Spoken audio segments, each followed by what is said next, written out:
La.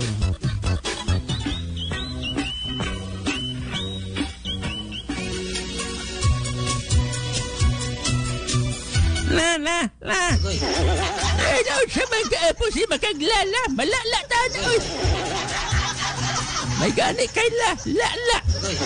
Diyos, ang naibo ba itong apuhan? Daw, badalay niya. Mayong kang lo niya magkahisos pagkada kong himalas. Bitaw, nga siya magkaglala. O siya may matuya po. Lutiyan taga magalang nga. Ang tanan ako mga classmate la, 0 silang tanan sa mong exam la.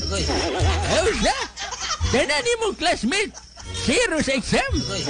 Sa ito ba na, kung pasabot ana, do buruloy, nga ikaw radyo do buruloy, ang naka-answer do buruloy. Siyempre la, magpaalkan si Bako sa kumang classmate la, di 0 po ko la. Nasamot.